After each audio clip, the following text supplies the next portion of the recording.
Esta famosa semana en la que Pedro Sánchez estuvo planteándose dimitir, hay quien lo ve como una jugada política oportunista. En mi opinión fue un caos. Fue que le dieron en un sitio donde le tumbaron y le tiraron a la lona. Por la información que tengo de ese tema, que es bastante, tiene la gran tentación de decir no puedo más, no aguanto más, me voy de aquí. No puedo con esto ya.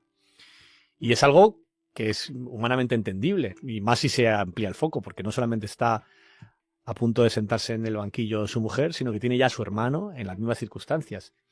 Esto yo creo que es algo que explica por qué se ha golpeado tanto en este talón de Aquiles de Pedro Sánchez. Por qué ha sido tan larga la investigación, por qué ha sido tan insistente, por qué la derecha está martillando en ese punto, porque sabe que es un punto muy sensible. Porque realmente estuvo a punto de forzar su dimisión. Pero al mismo tiempo, mi impresión de los últimos meses es que está generando callo, que lo que está provocando es que se ha convertido en un argumento para lo contrario.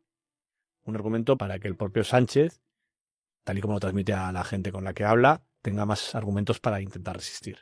Un juez que antes de jubilarse quiere hacer un último servicio a la patria. Una investigación que empieza con recortes de prensa y termina en 4 acusaciones por delitos muy graves. 2 años rebuscando que ahora van a juicio. Soy Juan Luis Sánchez. Hoy en un tema al día, Begoña Gómez y el juez empecinado. Hola, buenos días. Buenos días. ¿Nos puede decir cuál es su nombre y apellidos, por favor? Pedro Sánchez Pérez Castejón. Mire, se trata de practicar una diligencia consistente en la toma de declaración. Estamos en el Palacio de la Moncloa, 30 de junio de 2024. A uno de los interlocutores en esta grabación lo identificamos rápido. Pedro Sánchez Pérez Castejón. El otro, el que pregunta, es un juez, el juez Juan Carlos Peinado. En ese procedimiento existen en este momento 3 personas que tienen la condición de investigadas y le voy a preguntar si con alguna de ellas tiene usted algún tipo de relación. Es un interrogatorio judicial al presidente en Moncloa. No hay precedentes de esto y, por tanto, tiene mucho bombo mediático. El juez Peinado no permite que Pedro Sánchez conteste por escrito, como testigo. Tiene algo muy importante que preguntarle cara a cara. La primera de ellas se llama doña Begoña Gómez Fernández. ¿Con esta persona tiene usted algún tipo de relación de parentesco, amistad, enemistad? Es mi esposa. Muchas gracias. Gran descubrimiento, Begoña Gómez es la mujer de Pedro Sánchez. Eran los primeros meses de una investigación que ha durado 2 años y que ha desatado todo tipo de acusaciones y de teorías. Aquel día, el magistrado consiguió un golpe de efecto. Lo primero que te voy a preguntarle es si usted va a acogerse a la dispensa de declarar o, por el contrario, quiere prestar declaración. Señoría, me acojo a la dispensa del artículo 416. No desea prestar declaración respecto de ninguna de las preguntas que se le pudieran haber formulado. Deseo acogerme al derecho que viene reconocido en la ley. Y ya está. Pues muchísimas gracias. Se da por concluida la diligencia. Hasta aquí el interrogatorio. 2 minutos, lo suficiente. El audio de la grabación, en poder exclusivo del juzgado, acabó publicado en determinados medios de comunicación. Esta semana, casi 2 años después, el juez Peinado ha cerrado la instrucción del caso. Termina su trabajo como investigador y lo hace poniendo un broche que a nadie coge por sorpresa. Envía a juicio a Begoña Gómez y lo hace acusada de 4 delitos gravísimos de corrupción: tráfico de influencias, corrupción en los negocios, apropiación indebida y malversación. Después de esto, el juez Peinado se jubila. ¿Cómo se fundamentan las acusaciones contra Begoña Gómez? ¿Cómo ha sido la instrucción de un caso que empujó a Pedro Sánchez a aquellos días de reflexión que casi le hacen dimitir? ¿Qué efecto puede tener sobre lo que queda de legislatura? Ignacio Escolar, director del diario.es. Hola. Hola, Juan Luz. Bueno, este caso ha dado muchas vueltas, casi imposibles de resumir porque el juez ha rebuscado en todas partes algún indicio contra Begoña Gómez, pero recordemos cómo empieza, porque el contexto político del origen de este caso es muy específico. Es curioso porque toda esta denuncia y la entrada a trámite en el juzgado se produce un mes después, exactamente un mes después, de que el diario.es publicara todos los escándalos de fraude fiscal de la pareja de Isabel Díaz Ayuso. Es llamativo porque luego en posteriores explicaciones Isabel Díaz Ayuso ha intentado cambiar el orden de los factores, diciendo que habían ido a por su pareja después de que apareciese el escándalo Begoña Gómez. Pero si vas a las fechas, es justo al revés. Los denunciantes son Manos Limpias. Es una organización que había tenido problemas judiciales muy serios. Habían sido condenados en primera instancia en la Audiencia Nacional por chantaje y extorsión. Básicamente cobraban a bancos con la amenaza de, si no, llevarles a los tribunales. Y en la Audiencia Nacional fueron condenados por ellos. Pero en el año 2024, que es cuando arranca esa historia, antes de que se presente esta denuncia, el Tribunal Supremo revoca esa condena, le quita la condena a manos limpias y vuelven al ruedo político-judicial para ir contra Begoña Gómez. ¿Qué es lo que denunciaba Ignacio Manos Limpias en origen? Porque una de las características de este proceso es que se empezó investigando una cosa, luego se pasó a otra, dejando lo primero un poco aparcado. De pronto el juez Peinado pide todos los correos electrónicos enviados por Begoña Gómez con su dirección oficial de Moncloa desde 2018, o todos los viajes que ha hecho, o en qué líneas aéreas ha volado. También ha reclamado movimientos de sus cuentas bancarias, las horas de trabajo de su asistenta, de la persona asignada a ella en Moncloa, en fin. ¿Cuál fue el delito o la acusación original, Ignacio, concreta que disparó esta causa? De hecho, hay que recordar que la primera denuncia incluía esa famosa información falsa sobre una empresaria hostelera de Cantabria que se llama también Begoña Gómez, que había recibido una subvención. Eso estaba en la denuncia inicial. Una información completamente falsa donde habían confundido a una Begoña con otra. No era ni siquiera la primera vez que se ponía una denuncia contra Begoña Gómez por estos mismos hechos. Otros juzgados habían archivado denuncias similares antes de que el juez Peinado decidiera que ahí había petróleo desde el punto de vista procesal. Empezó con varias de las cosas que han seguido hasta el final y con otros asuntos que han desaparecido de la instrucción porque tribunales superiores han ordenado al juez Peinado que no siga por ahí en varias ocasiones. Fundamentalmente todo lo que tenía que ver con el rescate de Air Europa y la relación con el presidente de Air Europa, Javier Hidalgo. De todo eso ha quedado en nada. Y luego han aparecido, con esta investigación de 2 años, otros flecos a los que se ha aferrado el juez Peinado para seguir adelante hasta este auto donde directamente la sienta en el banquillo. Llevamos 2 años hablando de la instrucción del juez, que se ha visto unas veces desmentida por falta de pruebas, otras veces corregida por instancias superiores, pero que ha ido avanzando. El magistrado ha coronado estos 2 años con un auto en el que envía a Begoña Gómez a juicio y compara a Pedro Sánchez con Fernando VII, porque dice que no hay precedentes de una esposa del presidente acusada de estos delitos y que son más propios de un régimen absolutista. Lo dice así. Supongo que él se ve como una especie de héroe contra el absolutismo, un empecinado de los tribunales. Ha habido momentos muy llamativos durante el proceso, Ignacio. ¿Qué te ha llamado más a ti la atención? En realidad lo raro aquí es que hubo muchas denuncias que se archivaron hasta que llegó a un juez que decidió seguir adelante. Lo normal es que si una misma denuncia ha sido rechazada por otros juzgados, no se admita a trámite. Pero lo normal no está siendo lo habitual en esta instrucción. Tampoco es normal que en una misma instrucción a un juez le corrijan en una decena de ocasiones sus decisiones por parte de las instancias de recurso. Y en este caso, para mí, lo anómalo es eso, que es que frente a una denuncia que había sido rechazada con hechos idénticos en varias ocasiones, aquí decidan que hay materia para investigar, esa investigación vaya mutando en el tiempo y vaya cambiando casi de manera prospectiva. Es decir, no se investigan unos delitos, sino una persona. Uno de los autos donde le preguntan a Peinado qué está investigando, él responde que todo lo que ha hecho la mujer del presidente desde que Sánchez es presidente. Pues esto no es una investigación normal, en mi opinión. Ha habido incluso la insistencia por su parte de juzgar o investigar a Global y a Air Europa, que justificó diciendo que se había confundido y no sabía que Global y Air Europa eran lo mismo. Eso yo creo que supera los límites del esperpento. O el hecho de presentarse en Moncloa y exigir una tarima porque tenía que estar más alto que el ministro de Justicia. O esta idea de hacer coincidir, que una vez es casualidad, 2 coincidencia y 4 pues ya es un patrón de conducta. Hacer coincidir cada auto contra Begoña Gómez en un viaje internacional del presidente del gobierno con Begoña Gómez, uno en la India, otro en Naciones Unidas, en esta ocasión en China, pasa siempre, con lo cual ya no es casualidad. Se supone que la justicia es ciega, pero el ojo que tiene el juez Peinado para que siempre el calendario le acierte es bastante llamativo también. Bueno, el caso es que, con todo esto, el juez manda a Begoña Gómez al banquillo. La acusa de 4 delitos, ya lo hemos dicho: malversación, tráfico de influencias, corrupción en los negocios y apropiación indebida. Vamos a empezar con este último, apropiación indebida, que el juez enmarca en su trabajo para la Universidad Complutense de Madrid. Recordemos que Begoña Gómez dirigía una cátedra en la Complutense y en esas funciones tenía que conseguir patrocinios para esa cátedra. ¿Qué hay en la instrucción, Ignacio? ¿En qué se basa el juez Peinado para acusarla de apropiación indebida? En el último auto, Peinado asegura que Begoña Gómez se enriqueció gracias a las donaciones que recogía de empresas privadas, que en teoría iban para la universidad, para la cátedra, pero en realidad eran para ella. Pero esto no aparece en la investigación. No hay ningún informe de la UCO que diga que Begoña Gómez obtuviese dinero por esa vía, ni que cobrase estas empresas. Han mirado todas sus cuentas, no ha aparecido nada.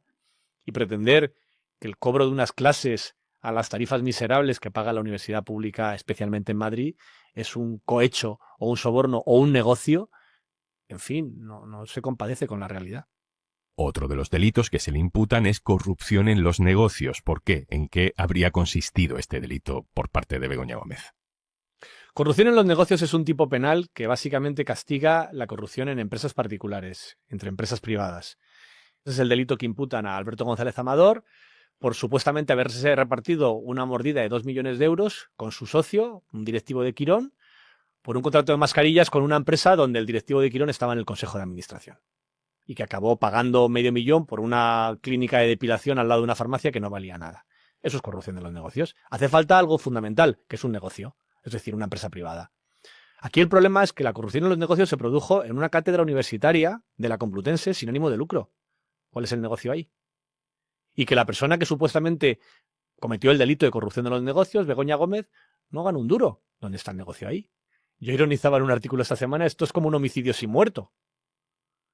Peinado ha inventado la corrupción sin ánimo de lucro.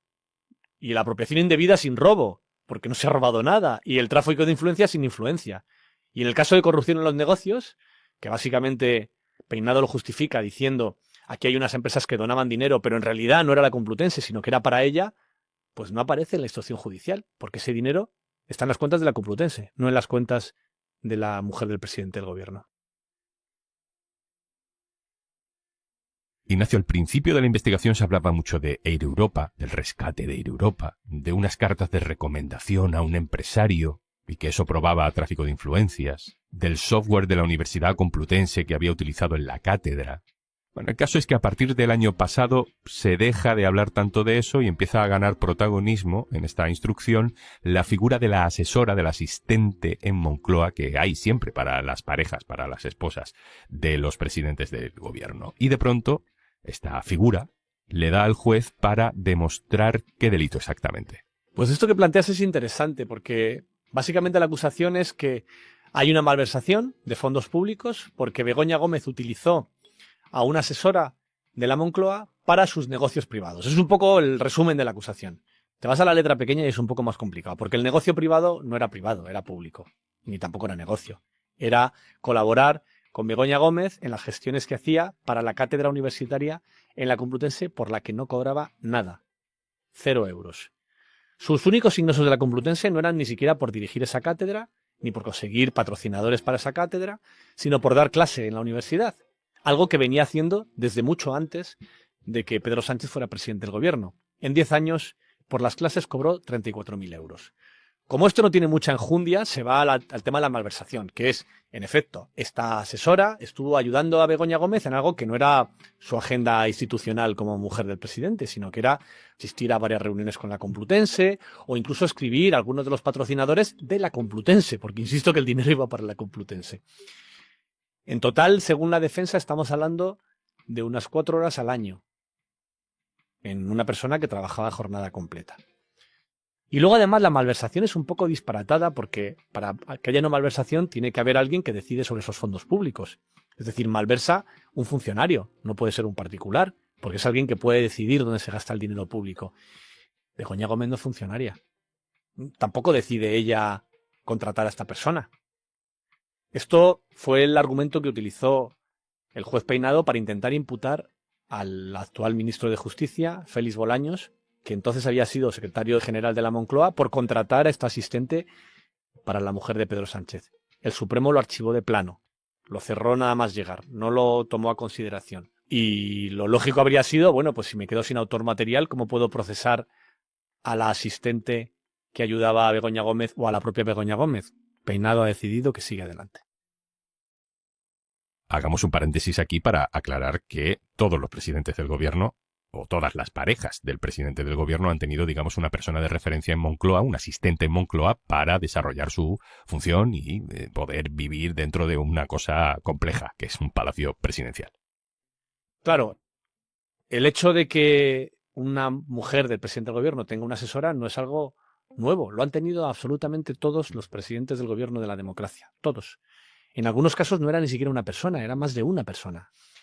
Pero aquí se ha convertido en un gran escándalo nacional que contrasta con otros sucesos anteriores. Por ejemplo, nosotros en el diario.es, hace muchos años, cuando Mariano Rajoy estaba en la Moncloa, publicamos que habían contratado, creo recordar que eran a 2 personas, para atender al padre de Mariano Rajoy, que era una persona muy mayor y muy dependiente, en la Moncloa. En vez de llevarlo a una clínica para mayores, donde estuviese con asistencia médica, cosa que intentaron porque incluso pidieron presupuesto, decidieron que era mucho más barato y eficaz contratar a varias personas para que lo atendieran en la Moncloa, para tener a una enfermera o un enfermero permanentemente pendiente de él.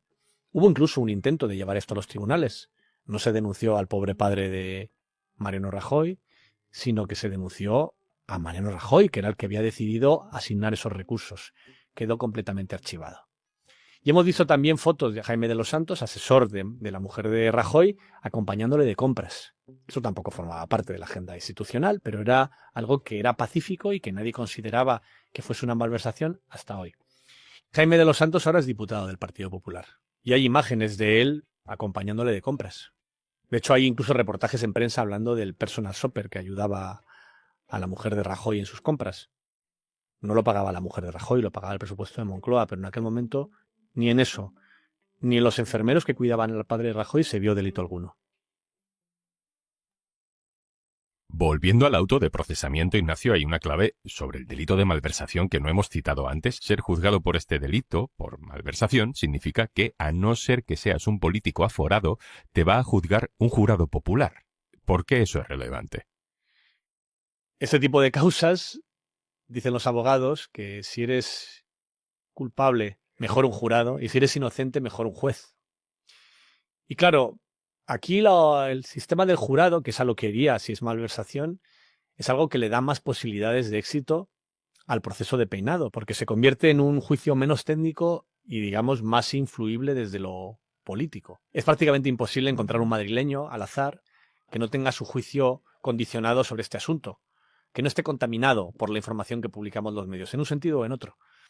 Pero si Peinado se sale con la suya, será un jurado popular elegido entre los madrileños de manera aleatoria, con un proceso que luego permite a las partes recusar a algunos de ellos, pero que al final acaba siendo pues casi un sorteo.